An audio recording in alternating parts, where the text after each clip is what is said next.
They may see a couple of hundred, but behind us, my dear Muslims, there is a giant ummah of 1.5 billion. For 20 years, Anjem Choudary was a thorn in the side of the British authorities, preaching his aggressive, divisive worldview. The whole world one day, my dear brothers, will be under the Sharia, including Hackney and Walthamstow and Moscow and New York. But just how dangerous is he? Under the thumb of the Muslims. It took years to put Choudary away. Richard Walton was the top police officer who secured his conviction in 2016. Anjem Choudary describes himself as a political and social activist. I would describe him as a hardened terrorist, somebody who has had huge influence on the Islamist extremist scene in this country over many, many years. He's a leader, he's charismatic, he's even charming at times. It is duty upon every Muslim, man and woman, mature, to do everything they can to support their... A close follower of Choudary was this man, Michael Adebolajo. In 2013, he killed soldier Lee Rigby on the streets of southeast London. Teenager Rustam Ziamani was also radicalised by Chowdary's extremist group Al-Muhajirun. He was arrested in 2014 with a 12-inch knife and a hammer on his way to behead a British soldier. He'd called Lee Rigby's killer a legend.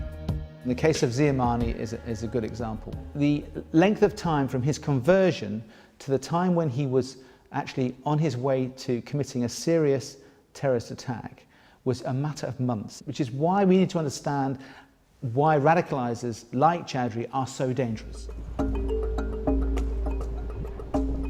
There's no doubt that Anjem Choudary is a very dangerous man, and when he's released from prison on licence, his every move will be watched. He won't be allowed to use the internet or a phone unless it's monitored. But a source who's been at the heart of the UK's counter-terrorism world has told me that what Choudary does on a day-to-day basis is not the biggest problem. He says the real threat stems from Britain's failure to tackle Al-Muhajirun in the 1990s and beyond. Today, MI5 says it has 23,000 Islamist extremists on its radar. My source tells me that damage has already been done. I filmed many of their meetings before the group was banned, like this one in East London in 2004. When they speak about September the 11th, when the two planes magnificently went through those buildings, okay? And then it's hard to believe that at the time, comments like this were legal. Do not think to yourself. For years, Choudary played a cat-and-mouse game with the police. He was careful to stay just on the right side of the law. Finally, in 2011, the Met pursued a new approach against his group Al-Muhajirun. They started by analysing their watch list. As many as 40 or 50% were committing acts of criminality.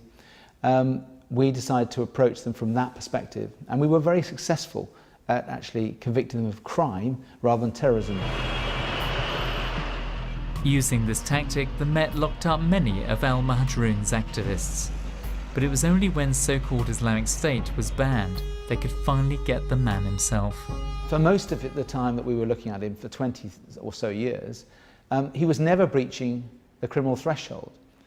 But he made a mistake himself because he failed to recognise that Islamic State had become a proscribed organisation, and therefore by inviting support, encouraging others to join Islamic State, he was breaking the law.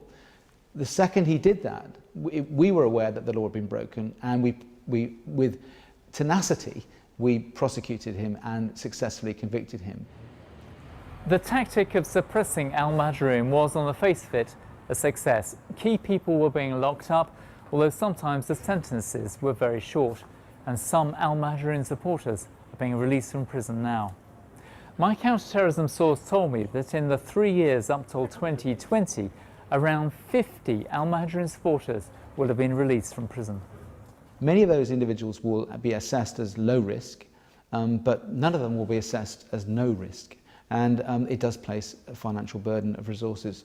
And I should say that also that when you place resources on convicted terrorist offences, when you have surveillance teams following them around, etc., You're taking away the resources from sometimes more hardened individuals who are plotting attacks. So it's a diversion of resources that you need to deal with the current threat at the current time.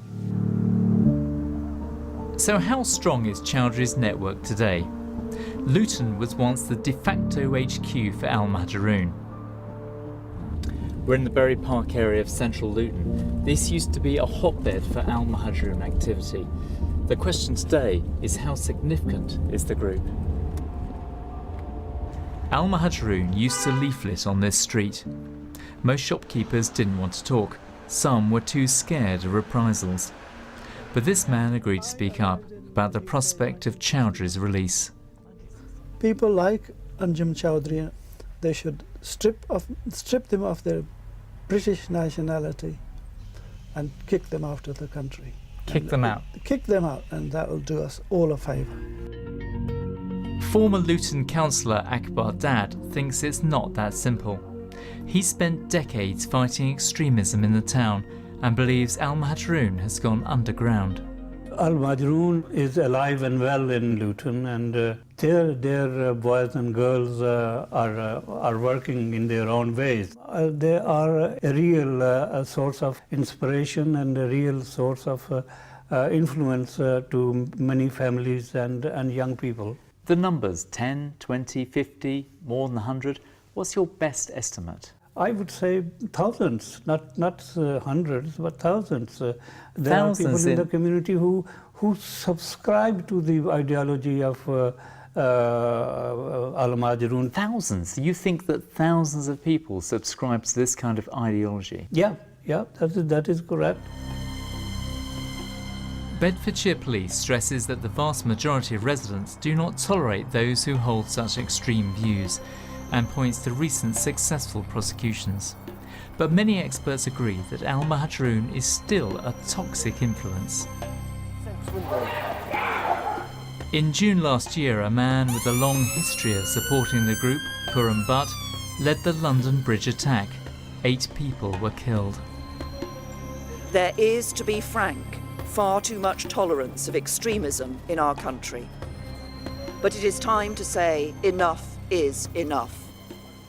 I still believe that we are underestimating the potency and the dangerousness of the radicalisers who don't carry knives, guns and overtly plot terrorist attacks, but who pollute the minds of young, predominantly Muslim men.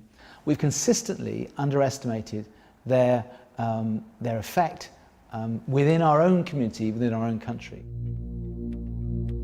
This week, the focus is on one man.